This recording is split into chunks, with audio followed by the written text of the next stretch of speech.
ඉතින් මේ වියාග්‍රා කියන පෙත්ත මරණය පවා ඇතිවීමේ වියාග්‍රා කියන එක. ලිංගික සංසර්ගයේදී පිරිමි ලිංගික අප්‍රාණිකත්වය. යම්කිසි පුද්ගලයෙකුට සංසර්ගයට ප්‍රමාණවත් මට්ටමකට ශිෂ්ණය ප්‍රාණවත් වීමේ ගැටලුවක් තියෙනවා නම් ඒ සංසර්ගය කරගන්න බැරි නම් මේක සරලව හඳුන්වනවා මේ ලිංගික අප්‍රාණිකත්වය කියලා. මේක ඕනම වයසක කෙනෙකුට ඇති වෙන්න පුළුවන්. හැබැයි අපි දන්නවා වයසට යන්න මේ තත්ත්වය ටිකක් වැඩි වෙන ගතියක් තියෙනවා. ඉතින් මේ පිළිබඳව තමයි අද වීඩියෝ එකෙන් කතා කරන්න ආවේ. වීඩියෝ එකට යන්න කලින් ඔයාලා තාමත් මම subscribe කරලා නැත්නම් ආදරයෙන් වෙනවා subscribe කරලා channel එකත් එක්ක එකතු වෙන්න කියලා. ඉතින් විශාල හේතු ගණනක් මේ වගේ තත්ත්වයකට බලපාන්නට පුළුවන්. ඉතින් ඒ අතරිනුත් විශාල වශයෙන් බලපානවා මේ මානසික ගැටලු කියන දේවල්. ගොඩක් වෙලාවට මානසික ගැටලු විදිහට ගත්තොත් ආතතිය සමහරක් වෙලාවට මේ ලිංගික සංසර්ගයේදී ඒගොල්ලන්ට ඇති වෙන්න පුළුවන් බයක් හින්දා වුණත් මේ වගේ ලිංගික අප්‍රාණිකත්වයක් ඒ අයට ඇති වෙන්නට පුළුවන්. ඊට අමතරව මේ මත්ද්‍රව්‍ය, දුම්පානය වගේම ස්නායු රෝග, දියවැඩියාව වගේ නිදාගත රෝගත් මේ ලිංගික අප්‍රාණිකත්වයට බලපාන්න පුළුවන් ප්‍රධාන හේතුවක් විදිහට හොයාගෙන තියෙනවා. ඊට අමතරව විශේෂයෙන්ම සමහරක් තත්ත්ව තියෙනවා මේ ලිංගික අප්‍රාණිකත්වයට එක්ක බොහොම ළඟින්ම යන. විශේෂයෙන්ම තරබාරු බව, ඒ වගේම අංශභාග තත්ත්ව, ඒ වගේම හෘද රෝග වගේ තත්ත්වත් මේ ගොඩක් වෙලාවට මේ ලිංගික අප්‍රාණිකත්වයට එක්ක බැඳිලා තියෙන තත්ත්ව කියලා හඳුනගෙන තියෙනවා. ඊටත් අමතරව තවත් සුලභ තත්ත්වයක් තමයි තමන්ගේ මේ පිරිමි හෝමෝනය.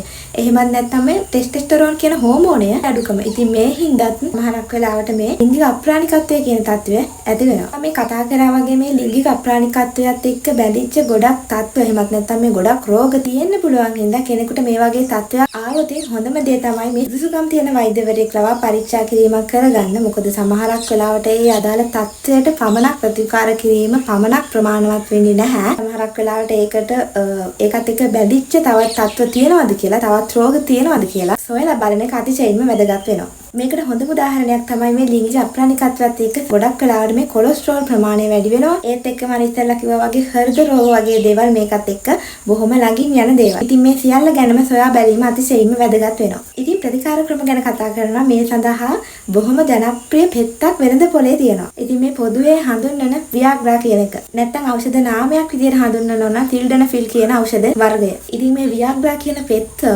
ගොඩාක් අය මේ තත්ත්වයෙන් එළියට එන්න, මේ තත්ත්වයෙන් මිදෙන්න පාවිච්චි කරනවා. ඉතින් මේ පෙත්ත ෆාමසියකින් අරගෙන වෛද්‍ය නිර්දේශකින් තොරව අරගෙන පාවිච්චි කරාට කමක් නැද්ද? ඉතින් ඒකට දෙන්න තියෙන උත්තරය තමයි ගන්න පෙත්ත, මේ ගන්න ඖෂධය හැම වෙලාවකම වෛද්‍යවරයෙකුගේ නිර්දේශයෙන් ගන්න කියන එක තමයි මේ වෙලාවේ කියන්න තියෙන්නේ. ඒකට හේතුව තමයි පුද්ගලයාගෙන් පුද්ගලයාට මේ ඖෂධයේ මාත්‍රාව වෙනස් වෙන්න පුළුවන්. ඊට අමතරව සමහරක් වෙලාවට තියෙන ඒ අයගේ රෝග තත්ත්ව, විශේෂයෙන්ම ඒ අය තවත් ඖෂධ වර්ග ගන්නවා නම් වෙනත් අසනීපවලට මේ ඖෂධ එක්ක ඒ ගන්න පෙත්ත සමහරක් වෙලාවට අන්තර්ක්‍රියා කරන්න පුළුවන්. ඉතින් මේ අන්තර්ක්‍රියාව සමහරක් වෙලාවට දරුණු තත්ත්වයක් වලට පත් වෙන වෙලාවල් තියෙනවා. විශේෂයෙන්ම වයසෙන් වැඩි කෙනෙක්, ඒ වගේම හෘදයාබාධ තියෙන කෙනෙක්, ඒ වගේම වෙනත් රෝග සඳහා ඖෂධ පාවිච්චි කරන කෙනෙක් ඇත්තටම ප්‍රවේශම් වෙන්න ඕන මේ වගේ ඖෂධ ගැනීමේදී. මොකද මේ හරහා සමහරක් වෙලාවට ඒ අයට මරණය පවා ඇතිවීමේ හැකියාවක් තියෙනවා. ඉතින් මේ පෙත්තට අමතරව මේ ලිංගික අප්‍රාණිකත්වය සඳහා තවත් ප්‍රතිකාර ක්‍රම රැසක් තියෙනවා. ඒකින්ද ඇත්තටම වඩා වැදගත් වෙන්නේ, වඩා හරි දේ වෙන්නේ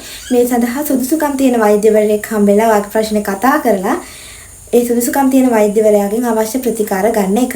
ඒ වගේම තමයි මේ නිතර ව්‍යායාම කරන එක. ඒ වගේම තමයි Tamanට මානසික ආතතියක් එන ගෙදර ප්‍රශ්න හෝ නැත්නම් රැකියාවේ ප්‍රශ්න, සමහර විට මානසික ආතතියක් තියෙනවා නම් ඒ වගේ දේවල් නැති කරගන්න එකත් ඇත්තට මේ ලිංගික අප්‍රාණිකත්වයෙන් එළියට එන්න, මේ අප්‍රාණිකත්වයේ සුව කරගන්න සෑහෙන උදව්වක් වෙන්න පුළුවන්. ඉතින් මම හිතනවා මම කතා කරපු දේවල් ඔයාට වැදගත් වෙන්න ඇති කියලා. ඉතින් වීඩියෝ කාට වැදගත් වුණා නම් අනිවාර්යෙන් වීඩියෝ එකට ලයික් කරන්න, තමයි සුබ දවසක්.